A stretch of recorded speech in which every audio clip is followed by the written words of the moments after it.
Welcome back everyone to the conclusion of our double feature. Last time, the cast of Digimon Adventure 02 made it pretty cleanly through the first act of Digimon Storytime Stranger. So today, we're going to find out if this team can clear the rest of the game all the way through to the final boss. We'll be using the same rules as last time, which you can see on screen right now. You're welcome to pause and check them out if you need a quick refresher, but they're the same as last video. I feel like my intros tend to drag a little, so let's just get right into it today, shall we?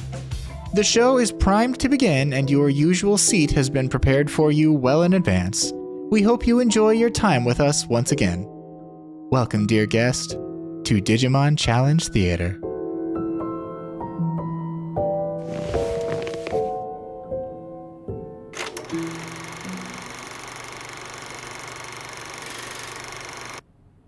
We have lots of boss fights to get to this time, so we'll be speedrunning the story. Here's a highlight reel. We end up 8 years in the future and get captured by Shota, freed by Asuna, chat with Dr. Simmons, Mercurymon is dying, Central Town belongs to the Titans now, Lanamon wants to stop the fighting, Shellmon evolved into Venusmon, and we deliver wine to Neptunemon on her behalf. And just like that, we're ambushed by SkullSeadramon along the way. Once again, we'll be leading with the Jogress trio of Sylphimon, Pyledramon, and Shakomon, just like we'll be doing for half this video. Shakomon has the known bug item equipped, which auto-reverses them in an effort to protect against their dark weakness, and Sylphimon starts out by manually reversing themselves to do the same. Last time, Holy Angemon died because of a dark attack from this very boss, so I'm being more careful of that element today. Pyledramon debuffs the boss's magic attack, and Shakomon boosts the party's spirit stat, or magic defense, allowing us to shrug off a few ice attacks. Then, Sylphimon overheals the squad as Pyledramon debuffs the boss again. It has a physical reflect barrier up in this phase, which makes all of Pyledramon's offense useless, so playing support is their best option for right now. My reversal strategy pays off as a dark attack tickles the team, but a water attack after that does decent damage to Pyledramon thanks to a weakness to that element. Maybe I should have reversed them too. From there, we do solid damage until the phase switches to the second body segment, which repels magic attacks now, rendering 2/3 of our team's offense entirely useless. Sylphimon focuses on overhealing and Shakomon plays support while Pyledramon does as much damage as possible. This is not a fast process. And before long, we're hit with a party-wide electric attack that does 1.5 times damage to the entire team and paralyzes Shakomon. Okay, so my reversal strat wasn't flawless, and I'm still not really sure why I didn't reverse Pyledramon. The core opens a moment later and we begin attacking, hoping to break the charge stance before the ultimate attack goes off. Pyledramon starts us off well, but Shakomon can't move because of that paralysis. And despite Hikari's best efforts to help, Shakomon gets paralyzed again, and that means SkullSeadramon is primed to hit us with his strongest attack. Listen to how creepy this voice clip is too, I've never heard this before. We take the hit just fine though, and the battle continues. This phase of the fight plays out almost the same as the first until I absent-mindedly click an extra attack opportunity with Pyledramon while he's buffing the team. Usually that's good, but here it results in him swinging on the boss while that physical reflect barrier is still up. Twice. And Pyledramon gets blasted half to death. Sylphimon heals the team up again though, and we're back to business. Before long, Shakomon gets paralyzed again and immediately can't act. At least it's not during a charge stance this time. 4 for 4 paralysis procs across the whole battle though. Do I hear 5? The charge phase begins a few turns later, and Shakomon manages to fulfill the most disappointing prophecy of all time, being unable to act at all during every single paralysis turn they've suffered throughout the entire battle. I may as well have just brought 2 Digimon into this fight apparently. But this time, thanks to the residual stance damage, Hikari easily shatters the boss's focus, doing fantastic damage as a cherry on top. And from there, we actually just beat the boss to death the hard way during the body segment phases where he takes significantly less damage. Pyledramon does manage to get fully paralyzed before we're done though, so that's cool. Think I didn't get one single favorable roll on paralysis that entire battle, but we won anyway. This fight gets a B rank though, I think. It took a while, and even though we weathered the storm, we took a beating and probably got paralyzed more than any other fight I've ever experienced in all my time with this game. And although reversing 2 of our Digimon did help against the dark attacks, it also made the entire party weak to electricity, which I really should have thought about a bit more carefully. Oops. But nobody fell in battle, and we did win the war of attrition eventually, so all's well that ends well. A few Whiplash story sections later, and it turns out Junomon is evil and wants to poison Neptunemon, so we go back in time and team up with he and Venusmon to stop her as she evolves into Calamaramon. What do you say we just get right into it? Pyldramon gets the known bug this time to reverse their water weakness in the face of the enemy sea monster. Sylphimon begins by overhealing the squad, Shockgomon buffs our magic defense, and Pyldramon debuffs the boss's magic attack. With two allies, we're actually in better position than usual, as Neptunemon can help with damage and Venusmon keeps Calamaramon's offensive stats lowered. It's almost like we have a full team of versatile Digimon again. Sylphimon hits Calamaramon with an effective electric attack and follows up with a chicken kick attack, but unfortunately can't afflict her with any status ailments. Unlike our last run, Miss I won't use dark attacks until the very last turn of the fight Calamaramon instead chooses to spam them like crazy, doing 1.5 times damage to both Sylphimon and Shockgomon off and on throughout the battle. So that's a bit annoying, but it's still nothing Sylphimon can't heal off thanks to Venusmon's support. This continues for a few turns more before the boss debuffs our accuracy and begins charging her ultimate attack. Unfortunately, I have no back line to swap to in order to get around the accuracy issue, so all we can do is fire blind and hope we hit. Venusmon starts out by doing excellent damage, and Sylphimon isn't any slouch either.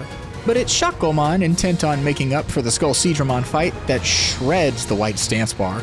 And seeing that damage, I elect to have Pyldramon remove Shockgomon's accuracy debuff manually rather than roll the dice on hitting with them instead. Sylphimon lands a beautiful crit before Shockgomon shatters Calamaramon's focus. Hikari then immediately hauls off and shoots her, doing a gorgeous 2700 damage.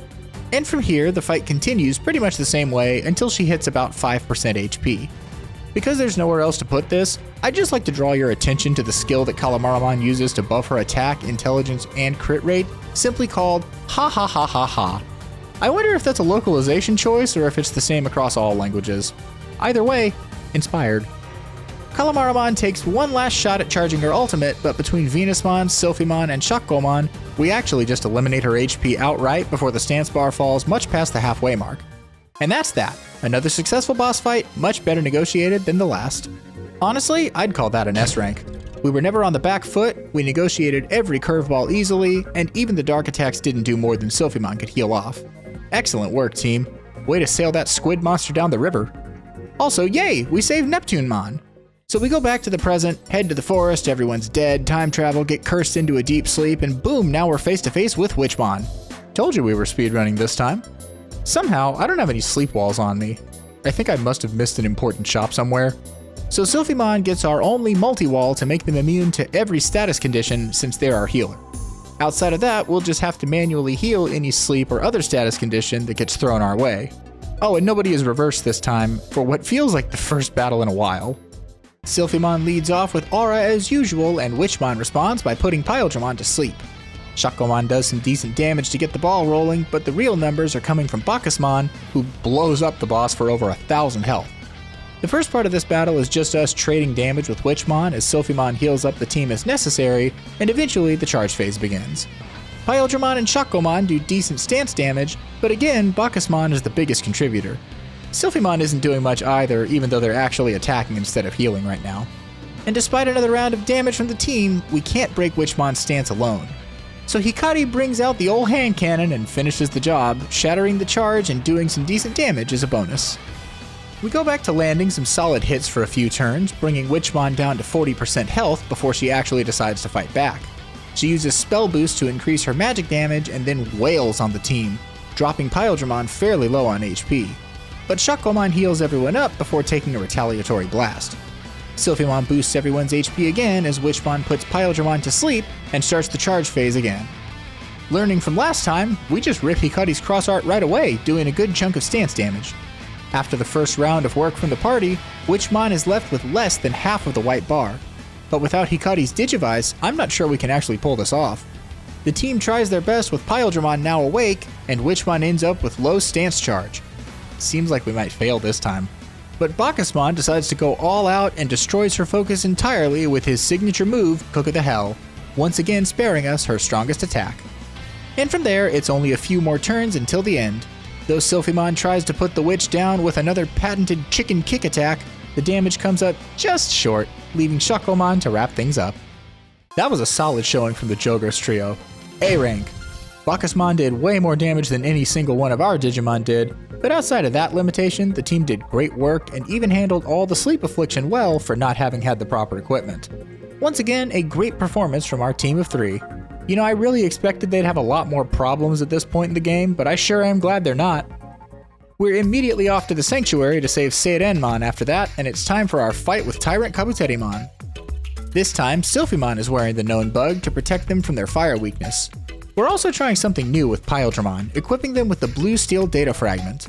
I had no idea until a comment on the last run taught me that Aigyomon's evolution items actually have effects for other Digimon too.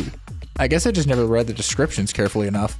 In this case, the fragment will give Pyldramon a 50% boost to their damage with a trade-off of each offensive skill costing double the amount of SP. We'll have to see how well this works out overall, given Pyldраmon's relatively low SP pool, so consider this a trial period. We start things off with another Sylphimon overheal before Hikari blasts the boss for a cool 2500. Pyldramon lands a big crit for 1000 damage after that, finally putting up some solid numbers for the first time in a little while. Shakomon is still on the warpath after SkullSeadramon, and for their next trick, they weaponize the very same paralysis status that rendered them useless back during that fight, as Ripping Net succeeds in its 60% chance to paralyze TyrantKabuterimon. Before we can see any benefit, the boss hits us pretty hard with a plant attack before being fully paralyzed. Not bad, all things considered.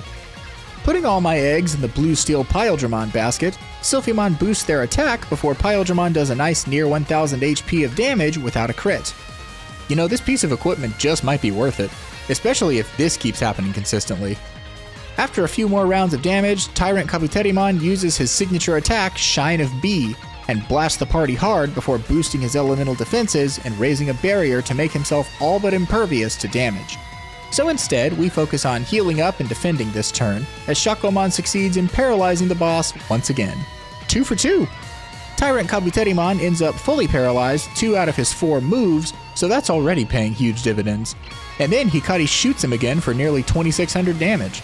Another Shine of B does a big chunk to us in response, but Sylphimon quickly heals it off, putting us back in good position. A third Ripping Net lands paralysis on the boss. Man, Shakomon really wants to prove their worth. Relax, buddy. I think you've more than made up for that bit of bad luck during the SkullSeadramon fight already. It's all good.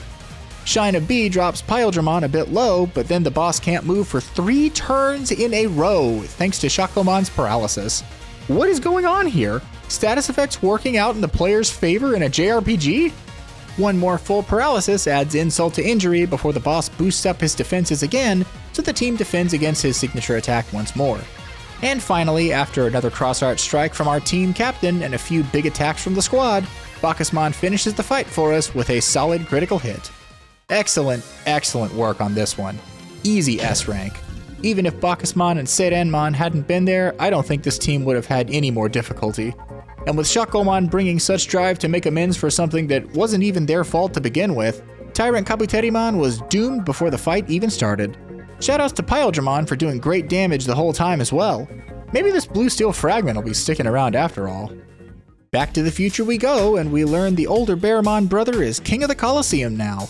We go through a tournament in Shinjuku, meet his little brother Leviamon, we win, he dies, we go back in time, go through another tournament in the Factorial area, and come face to face with the forcibly converted Callismon at last. Shakomon will be wearing the known bug this time to defend against that pesky dark weakness. Sylphimon, though, won't be reversed for this battle since I want 2 Digimon to be capable of exploiting Callismon's double weakness to fire. And with the Emerald Arbor fragment increasing healing efficacy on Sylphimon by 50%, I don't suspect they'll be in danger even if some stray crits land pretty hard. Pyldramon will be running the blue steel fragment again to shore up their damage and hopefully help us close things out before they can ever get dicey. The fight begins and Sylphimon starts off with a tried and true overheal for the party, followed by a nice defense buff from Shakomon. Pyldramon lowers Callismon's attack before the boss hits the party with a fairly soft dark attack. Callismon paralyzes Pyldramon, but our resident healer quickly cures them, putting us back in good position. Pyldramon then does solid damage before the boss begins charging his gun arm ultimate. Sylphimon gets the party started with a solid water attack, and Shakomon does the same by targeting an inverted fire weakness. Pyldramon does good stance damage too, but even with Leviamon, it's looking like we'll come up just short. So Hikari blasts the boss preemptively and just breaks his stance right there. That attack is both fair and balanced. Really. Callismon gains a permanent attack buff and the team continues chipping away at him. Sylphimon takes some bigger hits, but it's nothing they can't heal off. I mean, just look at that HP go from 5,500 all the way up to 9,700. That Emerald Arbor fragment is kinda crazy. I'll have to keep that effect in mind. Callismon gains a permanent crit rate buff next before Pyldramon is the one on the receiving end of some nasty attacks, leaving them sitting at 3,500 HP, fairly low considering our max numbers right now. Sylphimon quickly heals everyone up and Shakomon further boosts the team's defense just in time for the charge phase to begin. This time we just rip Hikari's cross art immediately, which does frankly stupid damage to the boss's stance bar. 55% gone in one single attack. Damn girl, save some for the Digimon! And after a few more rounds of damage from the team, Callismon's next permanent buff kicks in, his defense increasing for the rest of the fight.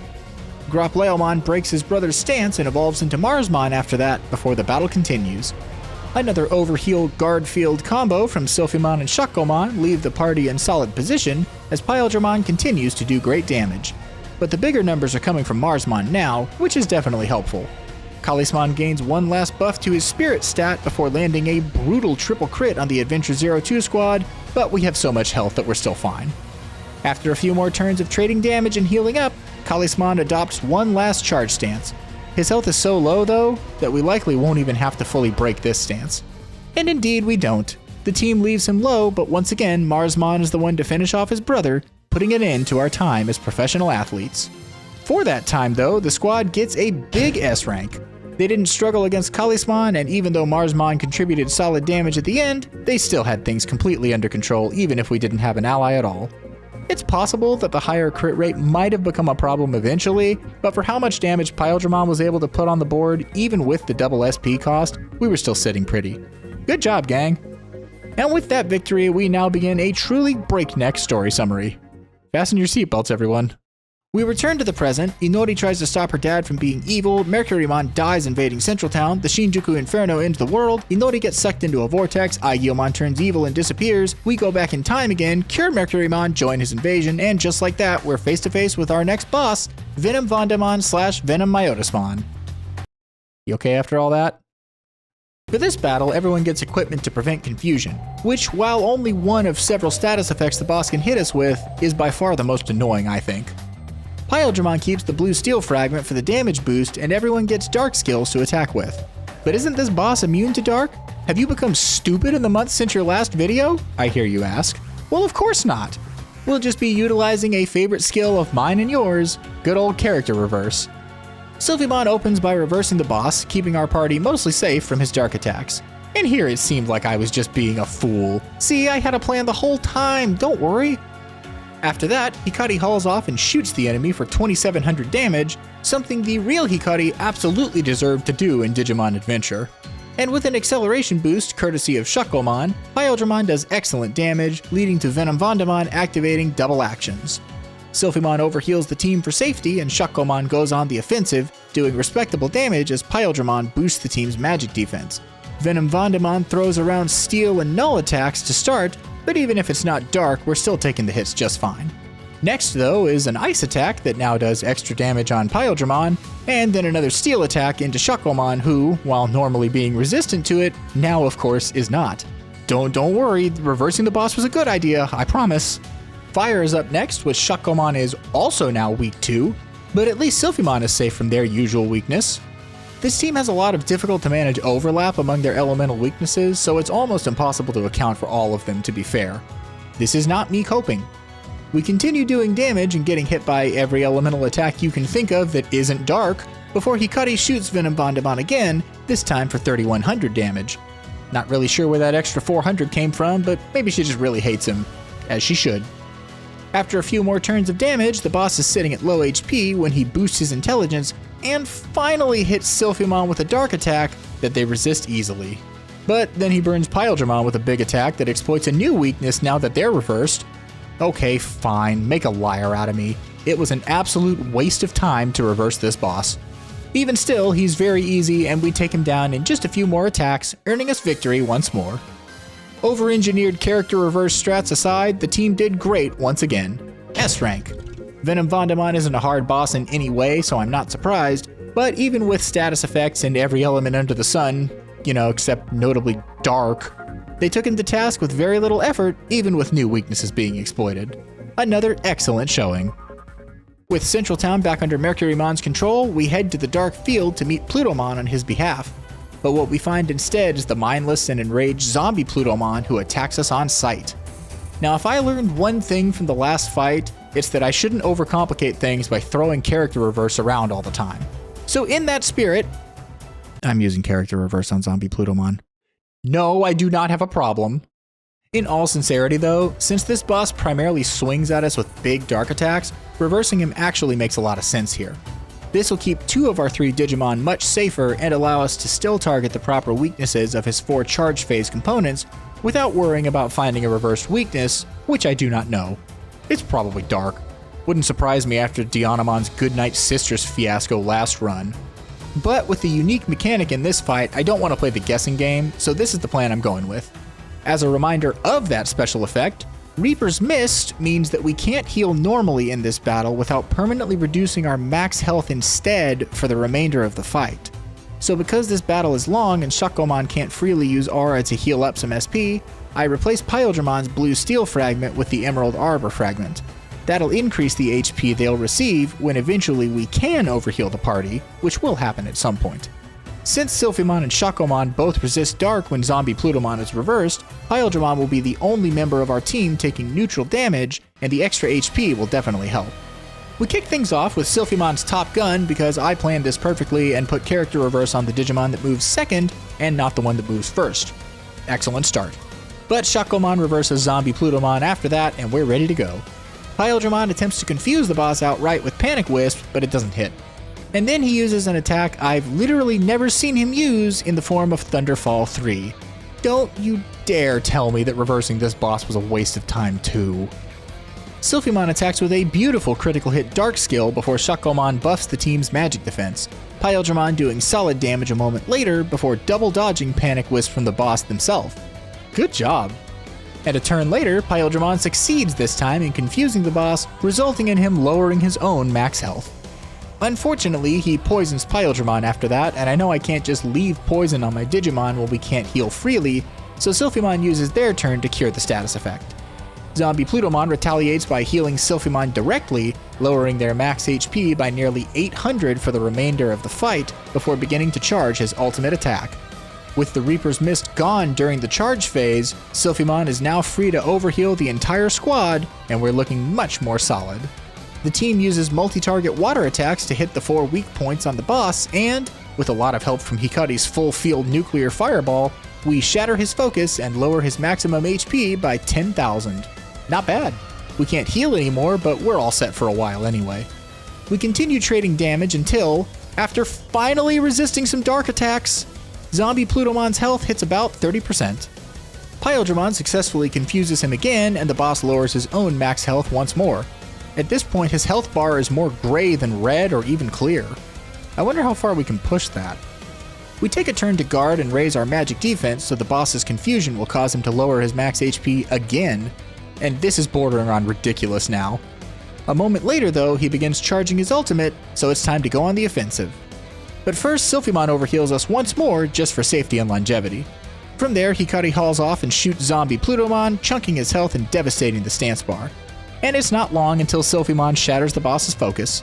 His health lowers once more in response, and now the bar displaying his permanently lowered HP is right up against what little remains of his red health bar. How fun! Shakomon and Pyldremon attack, but it's not quite enough to finish things off.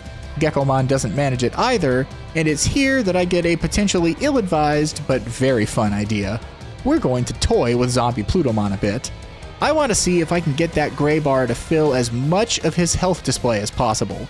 So rather than attack, Silphymon and Shakomon guard and raise our magic defense. Pyldremon throws another Panic Wisp out, and, as if they hadn't landed enough already when it actually mattered, they connect again. ZombiePlutomon lowers his own health as much as humanly possible after that. Take a look at that gray bar.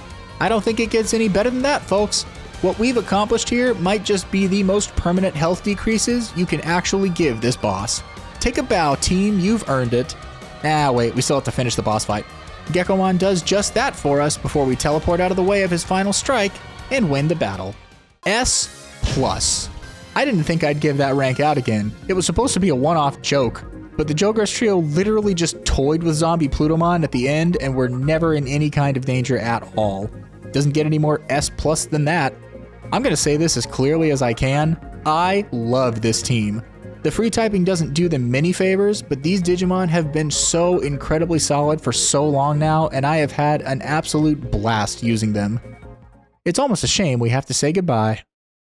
After finishing up the main mission, we hit Agent Rank 7 and can finally evolve everyone to their ultimate/mega forms. Now, I know in the Adventure 02 anime, only Pyldramon evolves any further, but I posted a poll after the last video about how to handle Sylphimon and Shucklemon, and an overwhelming majority of you wanted them to evolve, so they too will be evolving into new ultimate forms. We're taking a little creative liberty here, but it's not the only one I'll be taking, so strap in. Pyldramon evolves into Imperialdramon, Sylphimon becomes Valkyrymon, and Shucklemon is reborn as Godramon. Why those two specifically? Well, Valkyrymon is a pretty clear continuation of Sylphimon in my eyes, and a lot of yours too, I think. And we're using Godramon because I already used Vikemon and Holydramon in the last run, and Junomon doesn't really fit in here. She's much better saved for an Olympus 12 run someday. Unfortunately, those are all 4 of Shucklemon's possible evolutions, so things like Slash-Angemon and Clavisangemon are impossible in this game, I'm afraid. But there are 2 other Adventure 02 evolutions that we haven't really looked at. During the final battle with Chimeraemon, as well as during the Hurricane Touchdown movie, we witnessed 2 certain Digimon armor evolve with the Golden Digitama. And wouldn't you know it, Hikari just so happens to have those Digitama in her possession too! So we kidnap Vemon and Terriermon from across time and space and add them to the team. Our new Vemon Golden Armor evolves into Magnamon, and Terriermon does the same, becoming Rapidmon Armor, whom I will simply be referring to as Rapidmon from here on out. You didn't really think I was going to ignore the Golden Armor Digimon, did you? What kind of host would I be if I did that? After spending most of my enhancement items to shore up some of their stats, as well as some work on the Digifarm to set abilities and personality, the Golden Armors are ready to join the team. Rapidmon gains the Great Embrace ability for himself since his high spirit stat lets him double as an excellent secondary healer, and Magnamon gains the skill Strategic Order, which raises his crit rate. With his high attack stat, I basically decide to make him into a crit machine via skills, equipment, and ability. I was worried these two weren't going to be up to par when I first evolved them and saw their stats, but now that they're built, they're actually looking like our strongest Digimon. Oh, also, we mode change Imperialdramon to their fighter mode, because Dragon mode stats are bad enough that they basically become useless by comparison to the rest if I leave them as is. And so, with our new squad of 5 assembled, it's time to take on the rest of the game. Hey, would you like to join my new squad too? Am I having deja vu? Didn't I just use this joke last time in a much cheesier fashion? Please be my new sub-friend. In all sincerity though, if you are enjoying yourself, I would really appreciate it if you would consider subscribing to the channel. There's a lot more to come from here, and I'd love to welcome you back to our theater every month. Back in reality, we next head to the DSAT lab to stop the Shinjuku Inferno. We find Volcanismon dead, eventually go back in time, save him and try to escape, only to be intercepted by Dr. Kuga and the Power Loader. The team is all equipped with gear to prevent paralysis, but otherwise there are no weaknesses to target, so we take a mixture of attacking skills with higher than normal crit chances, and a good mix of support skills. And just like that, the first boss battle for our new team of Ultimates and Armors begins.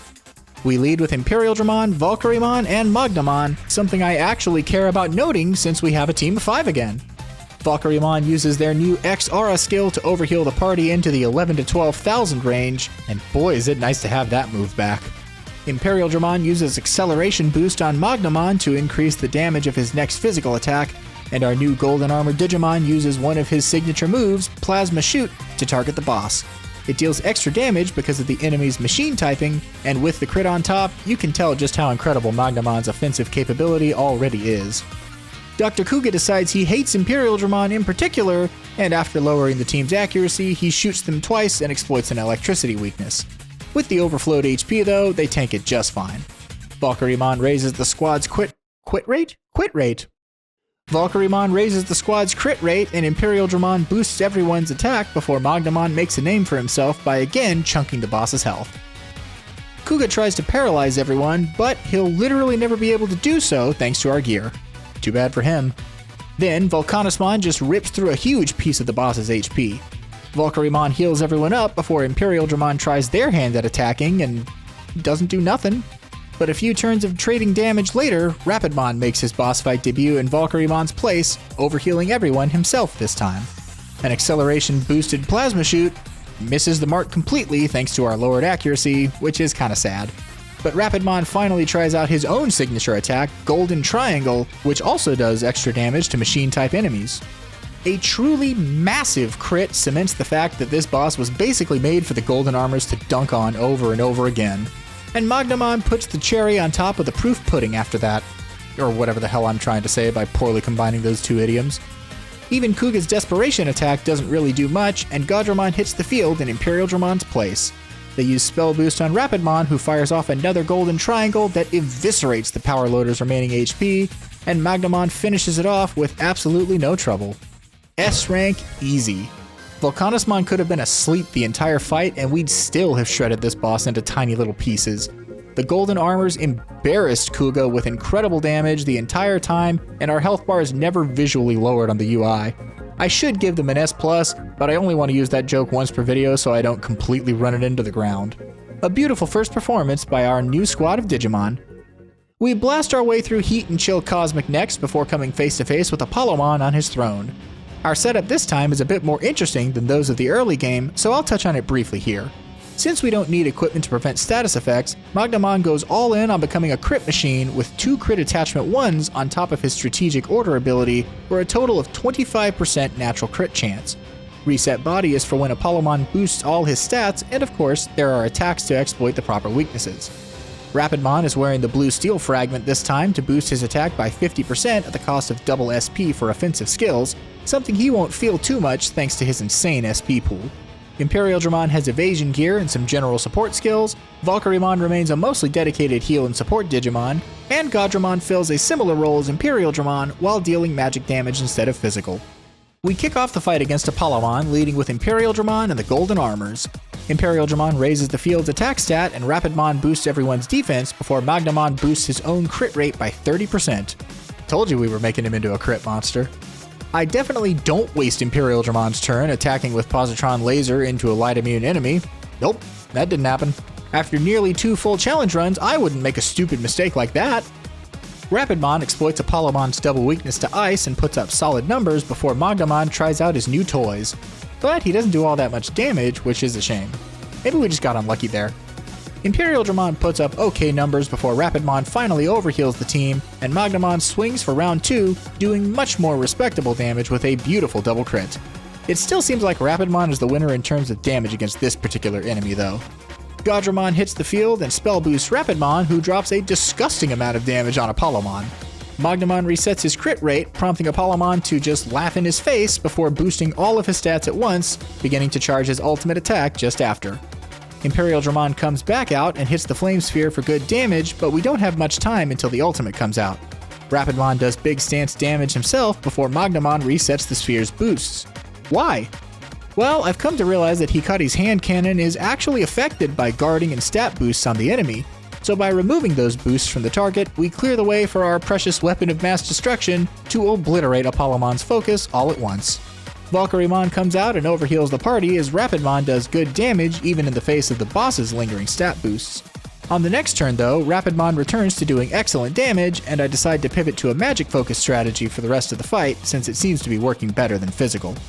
Another spell boost for Rapidmon leads to a fantastic amount of damage to come from a single Digimon without type advantage or a crit. I am loving the Golden Armor Digimon so far. Apollomon's Phoebus Blow burns Valkyremon for a huge chunk of health a moment later, but with our HP so high we take the hit just fine. We trade damage with the boss for a while longer before he boosts all his stats and begins charging the ultimate again. We attack into the sphere until Magnamon can reset the stat buffs with Reset Body, and Hikari blows away the boss's focus with her Nuclear Fireball once more. From there, it's only a few turns more with zero issue to speak of before Rapidmon finishes the boss off, earning us another excellent victory. S rank. Don't really know how else I could define it, honestly. The boss never hit us with an ultimate, never really hit us that hard in general, we outdamaged him more often than not, and did big numbers without any type advantage at all. This team is phenomenal so far. It's only a quick trip across Chill Cosmic until it's time to fight Dianamon, so let's go over our more involved setup for this one. Everyone gets equipment to protect from sleep, though since I only have one multi-wall which protects from all status effects, everyone aside from Rapidmon is just going to have to roll the dice on not succumbing to deep slumber, or wait for it to be cured with Restore. Sleep Wall 1 only blocks basic sleep, not its stronger and more potent big brother, so this isn't a perfect safety measure. Additionally, Rapidmon and Gaudramon, our two vaccine types, are both equipped with known bugs to make them effective in the face of the data-type Dianamon, since we care about type triangle matchups again. Mogdamon is still rocking the crit build with appropriate weakness targeting skills, while Rapidmon is serving as our main healer for this fight. And he has ice attacks to target Dianamon's and the Goodnight Sister's inverted double weakness. See, more lessons learned from last time. Gaudramon has a similar ice attack and support build to Rapidmon, ImperialDramon has character reverse which they're going to use on themselves to protect from their natural water and ice weaknesses, and Valkyremon will serve as a backup healer and occasional offensive threat. With all that set up, it's time for the next boss fight. We lead with the Golden Trio, Gaudramon, Rapidmon, and Mogdamon. Gaudramon and Rapidmon both do excellent damage since they have type advantage over Dianamon and are exploiting a double weakness, giving us that beautiful ×4 damage we love to see. Dianamon blasts Gaudramon with Arrow of Artemis, but it doesn't do too much. After taking a turn to overheal and buff the team, everyone does tremendous damage to Dianamon. Look at those numbers. Look at that crit! But Dianamon puts half the field to sleep a moment later and begins charging her ultimate attack.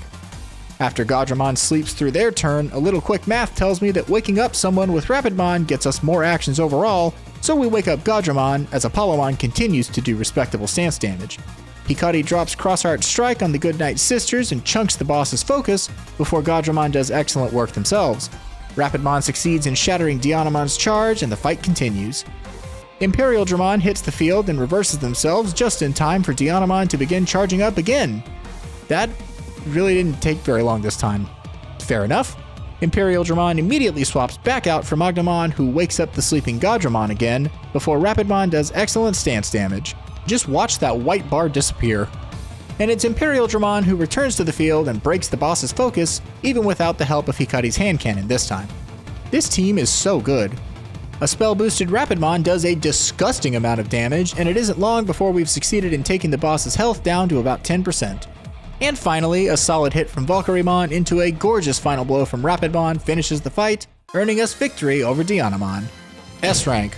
I don't even know what else to say that isn't just for the sake of dragging this post-mortem out. We beat the ever-loving hell out of her. It didn't matter who she put to sleep or what she did, the Adventure 02 squad was untouchable. Not a single boss has proven to be even somewhat of a challenge so far for this team. Do y'all think Junomon will put up a better fight? Well, we take a quick jaunt through her temple, pausing briefly to grab this item from Clavisangemon when time was stopped, which I never knew existed before the comments told me. It gives the wearer a reflect physical barrier at the start of the battle. Not bad. We wrap up this area quickly and it's time to learn the answer to my question from before. Our setup this time is our usual Blue Steel Rapidmon build with attacks to hit Junomon's double weakness to light and the ultimate component's weakness to ice. Gaudramon with a double weakness to dark is rocking a pair of evasion attachments to boost the stat by 20% in total. You know what they say, if you want to win, don't get hit. And ImperialDramon is sporting the same build, adding Dispel to the mix to remove the temple mandated debuffs we'll be receiving. But have you noticed something about this team? Everyone but ImperialDramon is weak to dark. But if I reverse them all, Junomon can still attack with her light skills, and then they'd all be weak to that instead. And the same thing would happen if I reversed Junomon herself. So I decide to split the weaknesses in half. Valkyremon gets the known bug for auto-reverse and the multi-wall so they can serve as an untouchable healer if they need to, with plenty of support skills. And Mogdamon is wearing our other known bug, still built for crits and backup support if necessary. This is the best I can manage without access to the Dark Guard equipment. For now. I also don't want to take away the vaccine type's effectiveness against Junomon by reversing them. So we begin the battle leading with Rapidmon, Gaudramon, and Valkyremon. Gaudramon lowers Junomon's magic attack since she'll be acting before the rest, but it's not really necessary as Valkyremon doesn't take much damage at all, and Gaudramon follows that old adage of never get hit. Our longtime support Digimon overheals the team before Rapidmon exploits that wonderful 4x damage multiplier he has access to, hitting the boss for a gorgeous 3200 damage with a crit. Junomon strikes back with dark and light attacks, but with our mixed defenses, we weather the storm just fine. Gaudramon makes use of that same 4x effectiveness, nailing Junomon for 1400 damage outright. We're off to a great start here. Valkyrymon raises the team's magic defense before Rapidmon takes a huge bite out of Junomon's health. She does respectable damage to Gaudramon, but he retaliates with a clean crit. The temple debuffs our stats automatically, so Valkyrymon removes them from Rapidmon, leaving him free to go to town. And to town he goes! The fact that even Strike Roll from Minervamon is doing negligible damage now compared to our squad should be proof positive that we've come a long way. And that Junomon is in way over her head right now. Another near 2500 damage from Rapidmon forces Junomon to start her charge phase. Gaudramon kicks things off with good damage to the stance bar. Imperialdramon takes Valkyrymon's place and removes all the stat debuffs from Gaudramon, who then does great work. Rapidmon, however, puts them all to shame, nearly shredding half the stance bar by himself and triggering yet another temple debuff. Minervamon almost breaks the boss's focus right there, but when she comes up a bit short, Gaudramon has her back and finishes the phase off, resetting Junomon's strong buffs and clearing the way for Hikarimon to blast away at the boss directly. I forgot I wrote that. But when she comes up a bit short, Gaudramon has her back and finishes the phase off, resetting Junomon's strong buffs and clearing the way for Hikarimon to blast away at the boss directly. The fact that even our patented nuclear fireball is doing less damage than our golden armor wrecking ball, though, is pretty wild. Imperialdramon clears Rapidmon's debuffs again, and he says thank you by doing a truly disgusting amount of damage to Junomon. Things continue like this for a few turns more before another cool 2500 damage from Rapidmon leaves Junomon at about 15% health. She charges that fruitless ultimate one more time, but Gaudramon and Rapidmon leave her stance at half after one attack each. Magdamon tries to help, but he's more than a little debuffed right now, so it's not very much. Unfortunately for Junomon, Rapidmon easily breaks the stance on his next attack, and Gaudramon finishes the fight after that. S rank. The vaccine Digimon went crazy on this fight. Rapidmon alone was regularly putting up between 2500 and 3000 damage, and our support basically made everything Junomon tried to throw at us entirely useless. This team looks pretty unstoppable at this point. You think the Demon Lords will fare any better? Okay, so a ton of story stuff happens here, but I'm not going to be able to summarize it all without this part of the video getting way too long again. And besides, I already did that last time. So the short version is, we're this now. Kinda. And also Chronomon's gonna end time or something if we don't stop him. So to that end, the hosts let us travel freely through time, I get us to Agent Rank 8, and it's time for our final evolution of the run. Imperialdramon uses the Omega Blade to evolve into their super ultimate form, Imperialdramon Paladin Mode. But wait, I hear you ask again, confusion etched on your face. And is that a hint of suspicion? Why didn't you show us how you got the Omega Blade? You're not hiding something from us, are you? And to that I say, no, of course not. But I definitely did not get this thing legit. Remember that mod that got me all the armored Digitama last time? Those particularly eagle-eyed amongst you might have noticed I just bought everything available in the shop, which also included the Omega Blade. Did I earn it in this run? Absolutely not. Have I ever earned it? Yes. Did I want to spend the countless hours it would take to unlock it for this file? No. But I also figured, let's have some fun and feature Paladin Mode while we're doing the Adventure 02 run. When am I really going to have a good reason to use him again otherwise? Plus, if I didn't, we'd just keep running the same party for the entire endgame, and that's not nearly as fun. Anyway, we spend a little time setting them up, and our one and only super ultimate Digimon is ready to roll, complete with utterly insane stats for this point in the game.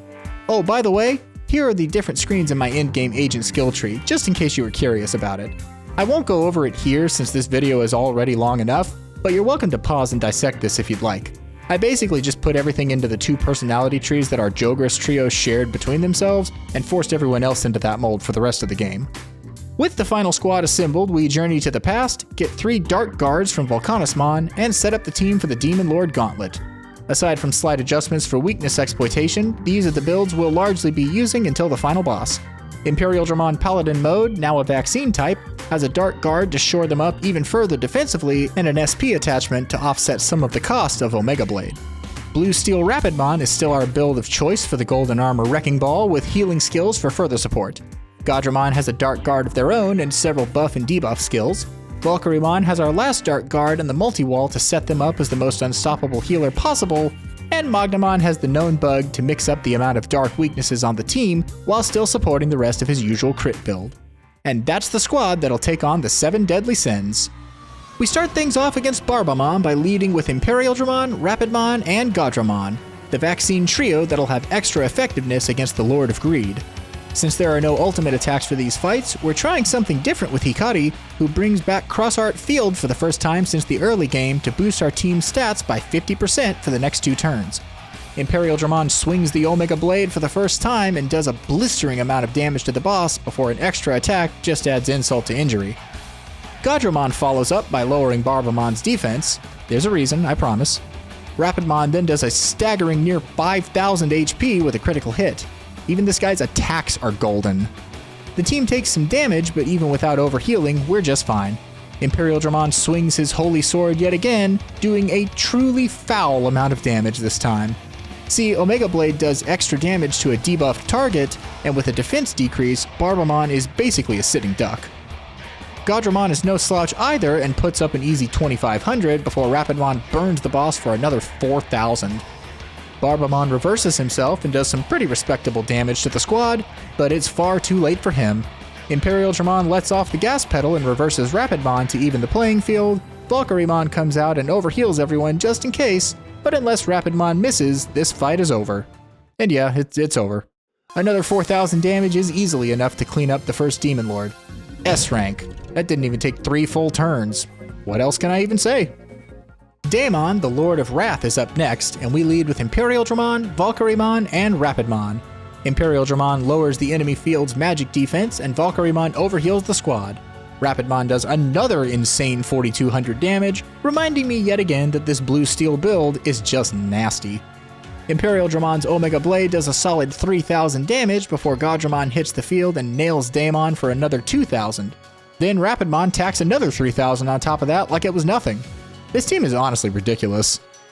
Unfortunately, Rapidmon gets turned into a pixel by the flanking Millenniumon, so ImperialDramon cleaves 3,000 health points off the boss as penance. Valkyremon hits the field again and cures our armored Wrecking Ball, who hauls off and blasts another 3,000 HP away. Daemon finally activates triple actions, but it's far too late for him. Or is it? A pair of Flame Inferno attacks leaves Rapidmon a bit lower on HP than I like, but Hikari uses Cross-Art Field to boost the party. I definitely didn't forget I had that equipped and ended up playing like it was still Cross-Art Strike. Nope, didn't happen. Anyway, ImperialDramon burns Daemon for 3,500 health before Valkyremon overheals the party.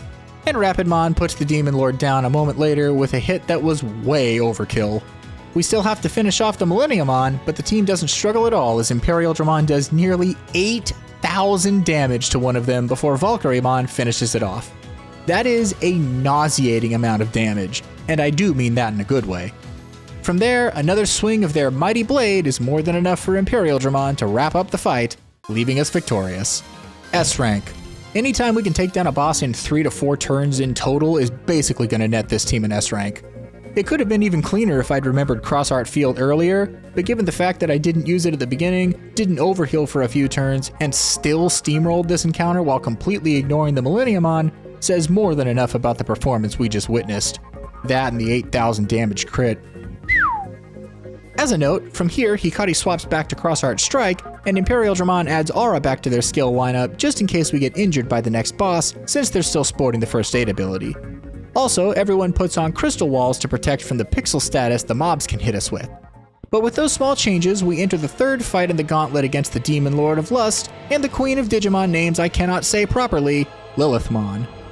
Starting out with the vaccine trio, ImperialDramon boosts up, Godramon lowers the boss's spirit stat, and Hikari shoots Lilithmon with her fireball for a nice 3,000 damage. Rapidmon overheals the squad preemptively this time before Omega Blade cleaves a mean 6,000 damage into the Lord of Lust, and Cerberamon tries to hit the party with Pixel through its Hellfire skill, but thanks to our equipment, we all block the status completely. Rapidmon swings next, a beautiful 3,000 damage landing for his trouble. Another Omega Blade takes an additional 3,000 off the boss. You should maybe get used to seeing that move. I'm going to be clicking it a lot from here on out. Lilithmon activates triple actions before another 2,000 health gets burned away by Rapidmon. Meanwhile, the guest characters have been chipping away at Cerberamon and are setting us up for later. Another 2,500 damage from ImperialDramon paves the way for Hikari to shoot the Demon Lord with her weapon of mass destruction, eliminating her from the fight. And in just a few more turns, the team succeeds in putting down the last rabid Cerberamon, earning us another flawless victory. S rank. You don't really need the post-mortem here. We trashed her. and her little dogs too. Next up is Leviamon, and we lead with Imperialdramon, Rapidmon, and Valkyremon. I have a heinous idea this time too. Last run, Ophanimon taught me an important weakness this boss has. So after Imperialdramon boosts up, Valkyremon uses Venom Trap to poison the Lord of Envy as Rapidmon overheals the squad. Now this fight is on the clock. For every attack Leviamon fires off, he'll take 2,000 damage and residual poison ticks, to say nothing of our team's insane damage output at this point. This is going to be a quick one. With Venusmon debuffing the boss's stats, Imperialdramon's Omega Blade will do even more damage. And yeah, it sure does. Godramon hits the field and blasts Leviamon for a good bit of damage as well, before Rapidmon just chunks him. After another set of attacks from the Demon Lord, he's 6,000 HP lower on health, and we've tanked the hits just fine. Imperialdramon puts up excellent numbers before Valkyremon returns to the field and overheals everyone. Another near 3,000 from Rapidmon puts Leviamon close enough to death that 3 more poison ticks is more than enough to spell the end for him. And Aigiomon victory poses for the first time in his holy form, even though he still didn't do anything. Oh, S rank, by the way? That didn't even take 3 full turns. They're all gonna be like this, aren't they? Next up is Lucemon Satan mode, and we lead with Imperialdramon, Rapidmon, and Magnamon. The Holy Knight boosts up before Valkyremon attempts to poison the Lord of Pride, but unfortunately they miss this time. You know what, that's fine. It's almost too mean to do this to another Demon Lord back to back, so I just decide not to click that skill again. That doesn't mean I won't shoot him though. Rapidmon overheals the team and Lucemon does some light damage to the squad. Omega Blade nets us 3,000 HP again before Valkyremon does their best to contribute damage with their signature attack, Arvondil's Arrow. But there's a reason I've been using them as a dedicated healer for the most part, as you can see. Still, the animation is pretty cool. As the battle continues, Lucemon does some respectable damage with Divine Atonement. We trade hits for a bit until Imperialdramon lands an absolutely filthy Omega Blade for 5,000 damage. These poor Demon Lords just don't stand a chance. And just like the last run, Junomon poisons the boss a few turns later with her signature attack, Needle Hive. With that, this one is all but over, even as Lucemon reverses himself. Just in case this actually lasts a whole nother turn, Imperialdramon reverses themselves, but one nuclear fireball from Hikari leaves our enemy so low on HP that all he can do is raise a reflect barrier before succumbing to the poison, ending the fight. Another S rank. I'm out of things to say about this gauntlet, honestly. Baby game for Babymons. That was stupid, cut that. You line them up, I'll knock them down, and the next domino to fall is Beelzebumon Burst Mode. We lead with Imperialdramon, Rapidmon, and Magnamon. Imperialdramon boosts up and Rapidmon swaps to Godramon, who hits the boss for a good bit of damage. A Chaos Flare from the Lord of Gluttony does good damage into Imperialdramon before Rapidmon returns and overheals the field. Another vicious Chaos Flare burns Rapidmon for nearly 4,000 damage. Hey, this boss seems to be putting up a bit of a fight. Omega Blade returns the favor for 4,600, and Godramon hits for another 2,000 after that. Rapidmon does what he does best and tacks on another beautiful 2,500. Beelzebumon continues to do pretty high damage to the team, so we do need to be a bit more careful this time. I can't just autopilot like the last few. After another fireball from Hikari and a nice overheal for the party, Beelzebumon raises his crit rate to the max. Last time this was pretty scary since he already does good damage. But after another Omega Blade chunks him for 2,500 health, Magnamon hits the field and uses Reset Body to remove the buff entirely. And from there, it's only a few more turns until the team takes the Demon Lord down.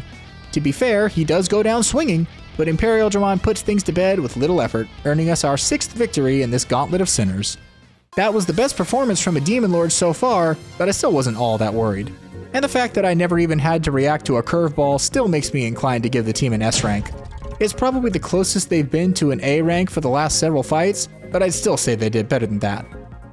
We head through the warped space until we encounter Belphemon, the 7th Demon Lord in the gauntlet and the last obstacle we'll face before the final boss. We lead with Imperialdramon, Rapidmon, and Magnamon again as our Holy Knight boosts up like usual. Rapidmon attacks and Belphemon transforms into his Rage mode, kicking off the fight for real. Valkyremon joins the fray and overheals everyone because of the turn order, before the team gets hit a few times, but not for anything unreasonable. Godramon takes Imperialdramon's place and lowers the boss's defense before Valkyremon swaps for our Holy Knight. With all our setup, Omega Blade does its highest possible damage right now, landing the most sickening amount of damage we've seen on a main boss so far. 7,500 is insane for one single attack. Hikari shoots the Demon Lord of Sloth for 3,500 damage as Rapidmon raises the team's defense. Another defense down into Omega Blade combo nails the boss big time before Rapidmon overheals the squad again. Mercurymon joins us, and after another big chunk of damage from the gang, the boss is sitting at around 40% health. We spend a turn setting up with boost moves and debuffs before Rapidmon nails the boss hard. The fact that 4,000 HP is no longer considered our upper limit or even all that incredible though is truly wild. And it's not. Imperialdramon puts another 7,100 on the board, making the final Demon Lord an easy target for Rapidmon to finish off with one last attack. And with that, we've cleared the Demon Lord gauntlet, earning a solid S rank for our last battle. Imperialdramon's double 7,000 HP Omega Blades are enough for an S rank alone. This team is really wild, honestly, but it does help that the Demon Lords are pretty easy when you have strong vaccine types with light attacks. And that brings us to Callismon's back, where we prepare for the final boss, Chronomon. We put the team together and, like the last run, I'll go through the finer details of the build this time before we jump into the grand finale. First up is Magnamon, sporting the familiar crit build. With a crit attachment 2 to boost his crit rate by 15%, Strategic Order naturally raising his crit rate by another 5%, and the Crimson Dragon Fragment to boost crit damage by 20%, he's looking solid. Crush Blade 3 sports a 20% crit chance with a trade-off for 90% accuracy, with Dispel for stat reduction removal, Crit Charge to fully put him online, and Reset Body to remove the boss's non-permanent stat buffs. Valkyrymon will be serving as our dedicated support once again, with the multi-wall to protect from all status effects and the Evasion Attachment 2 to add a 20% chance to dodge incoming attacks, which will definitely add up in the long final boss fight to come. They're rocking Power Energy 3 for the 15% crit chance with slightly higher accuracy at 95%, X-Aura for Great Embrace Overhealing, Restore to cure any status effects the party gets hit by, and Guard Field to shore up the squad's defenses. Blue Steel Rapidmon will take on the final boss by our side despite the length of the encounter. With a huge pool of SP and Godramon to consistently restore it, I think we'll be just fine here. A Crit Attachment 2 further boosts Rapidmon's chances to hit incredibly hard. With Thruster Metal like his Golden Armor brother, X-Aura for Great Embrace Overheals, Dispel to remove stat reductions, and Spell Boost to power up and do even more damage, he's more than ready for the fight. Next up is Godramon, and they're wearing an SP attachment to shore up their relatively low amount, and an Evasion 2 attachment to give them a 20% chance to dodge incoming attacks as well. Power Energy 3 will be the attack of choice like Valkyrymon, but they are mostly serving a support role as well, with X-Aura for healing and SP restoration via the SP supplement skill, and attack and magic field to boost up the party and help us step on the gas. Finally, Imperialdramon Paladin mode wraps up the squad. They're wearing a larger SP attachment to offset the cost of Omega Blade, and a deadly attachment to add a bit more to their attack and crit stats. Heavy Strike for higher crit chances there too, but likely won't be clicked on very often. And they're also rocking X-Aura for injury healing via First Aid just in case, Restore to remove status effects from the team, and Acceleration Boost to charge up that mighty physical attack stat. And there you have it, the final form of the Digimon Adventure 02 squad. Let's find out how they do against the final boss, Chronomon.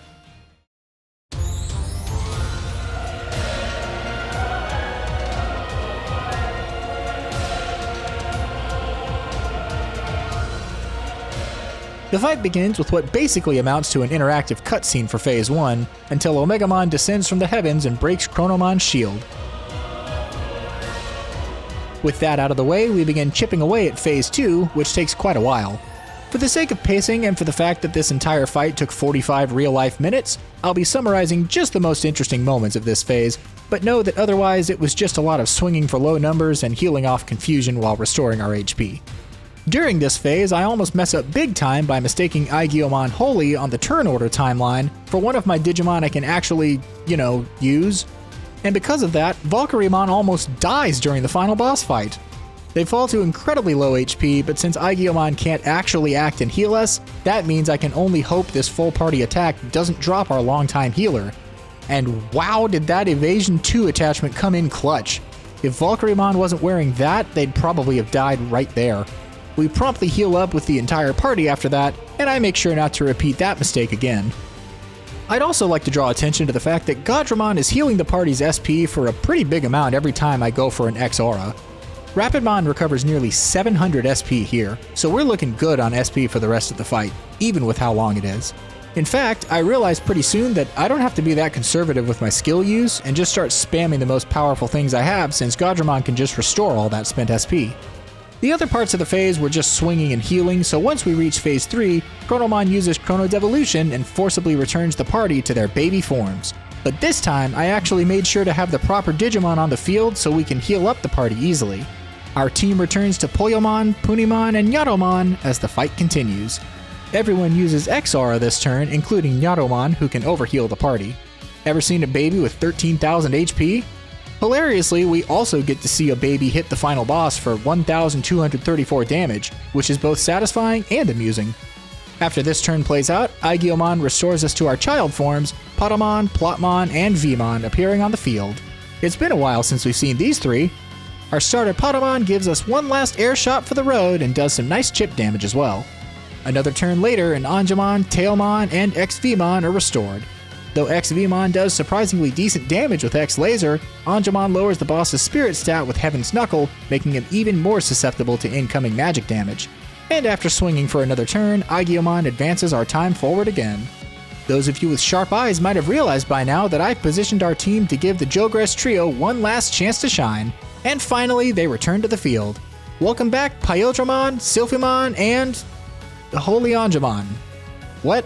Why? I never once evolved Patamon into Holy Angemon throughout this entire playthrough. Why didn't he turn back into Shakomon? I'm actually pretty sad about this, but it's fine. Holy Angemon never got to see the final boss last run, so consider this a little redemption. Plus, he does fight alongside the Jogress Digimon in Adventure 02 when they fight Black War Greymon that one time. Either way, Pyodramon swings on the boss for respectable numbers before Holy Angemon uses his signature attack Heaven's Gate for the first time in the playthrough. He does pretty solid damage actually. And after Sylphimon outdamages the entire rest of the squad, we spend a turn healing up before Aigiomon brings us back to our ultimate forms. Valkyrymon, Gaudramon, and for the first time, Imperial Dramon Dragon Mode hit the field. Imperial Dramon uses their signature attack Positron Laser, which forces a mode change to their fighter mode and does pretty good damage. Gaudramon somehow does less damage than Holy Angemon did before Valkyrymon raises the party's defense. And after another turn, Aigiomon returns our super ultimate Digimon, Imperial Dramon Paladin Mode, to their rightful place in the lineup. The team is finally ready to put this to bed. After Callismon saves us from Chronomon's loathsome fate, Minervamon joins the battle and we enter the final phase of the fight. Imperial Dramon boosts up, Gaudramon raises the team's attack, and then Imperial Dramon just wastes their turn in confusion and punches Aigiomon in the face. Well, so much for that acceleration boost. Valkyrymon overheals the party yet again before Chronomon swings at us and does some decent damage. Rapidmon returns to the field at long last and uses Spell Boost to prepare themselves. Omega Blade from Imperial Dramon hits for nearly 2,000 damage unboosted, which is pretty solid. Valkyrymon raises the squad's defense again, and we take some hits from Chronomon. After Minervamon evolves into Mervamon and burns the boss for a big chunk of damage, we get confused yet again and Imperial Dramon punches her instead. Next time I do this boss, I'll remember to wear equipment to prevent confusion because this is annoying. Gaudramon returns to the field and heals everyone up, restoring some SP in the process. Then Rapidmon fires off a boosted golden triangle and nails the boss with a gorgeous crit for almost 3,000 damage. Magnamon returns to the field for the first time in a while and charges up Rapidmon's crit rate so he can pull even more damage. Another golden triangle only does 1,500 this time, but that's still pretty respectable unboosted. The next one crits for nearly 2,000 though and injures the boss amusingly enough. And after Magnamon's plasma shoot hits for another 1,000, Chronomon begins charging the final ultimate attack of the game. Imperial Dramon returns to the field and swings the Omega Blade for some okay stance damage.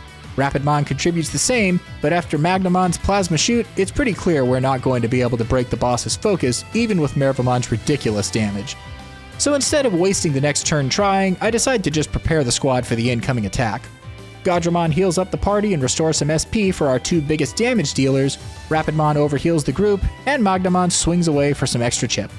After the party braces for impact, Chronomon launches Loathsome Fate, nailing everyone for some solid damage, but it's nothing we can't handle thanks to our preparation. A few turns later, with the team having boosted up for some big damage, Imperial Dramon swings the Omega Blade and hits for 3,500 damage. Rapidmon follows with Golden Triangle, another 3,000 HP being burned off the boss. And after Mervamon sets up the final blow, ImperialDramon and Rapidmon tag team to finish off the final boss at long last. Victory is ours. As Hikari launches one last blast from her Digivice that still somehow contains the Olympus 12, we'll go ahead and take the opportunity to score the team. This fight is a bit hard to judge by the same criteria as the others given its length and the power gap in raw stats, but I think this is A rank worthy. We had a close call once, but otherwise we responded well to the boss phases and the team was very solid throughout. We never came close to running out of SP thanks to Gaudramon. Valkyrymon kept the team extremely well healed, Magnamon played good offense and support, and Rapidmon and ImperialDramon were forces of nature when it came to damage. A fantastic final display from the Adventure 02 team. But that's not the final grade we'll be handing out, because now it's time to total up all the scores across the entire challenge run and give the team an overall grade. I won't go through each boss by name, but we'll tally up the amount of times we got each rank instead. Oh, S+ was just a joke rank, by the way. Those two will be counted for S ranks in the final tally, just as a heads up. With that said, the Digimon Adventure 02 squad earned no D ranks, 1 C rank, 4 B ranks, 7 A ranks, and 21 S ranks. It's pretty obvious what their overall grade is, I think. One last S rank for the Adventure 02 cast, this time as their final ranking. Phenomenal job, team. I was worried the abundance of free types would make this playthrough a misery, but this turned out to be one of the most fun teams I've had the pleasure of using in a Digimon game, period. What a delightful experience. I highly recommend trying them out for yourselves. And with all that said, we've finally reached the end of our journey together. Before you go, please consider liking and subscribing if you enjoyed your time with me today. It helps the channel out so much, and I'd love to share these playthroughs with as many Digimon fans as possible. And if you really feel like it, consider leaving a comment too. What was your favorite battle or moment of the run? Got any suggestions for future runs? I've got a lot in the bank already, but I'll always welcome some more ideas. Speaking of future runs, I think next up will be the Tamers Challenge run. Everyone seems to still be enjoying these anime-themed playthroughs, so let's at least do one more before we mix it up. But I'm gonna be honest, I don't know that hard mode is gonna be enough of a challenge for a squad that balanced and that deep in terms of roster numbers and raw power. But don't worry, I have an idea to fix that, and it's not New Game Plus. So make sure to come back next time for the surprise reveal. The new video will be up in 4 Saturdays from now at 12 p.m. Pacific, 3 p.m. Eastern, and I'm excited to share another new challenge run with you all. For now though, thank you all so very much for watching, liking, subscribing, commenting, or just supporting me in this project in any way you choose to. I'll strive to keep improving with each new video that comes to keep earning that support. As your host, I wish to extend our theater's deepest appreciation for your patronage today. I do so hope your time here was both rewarding and entertaining, and we look forward to welcoming you back again next month. Thank you for joining us, and this was Digimon Challenge Theatre. Until next time, dear guest.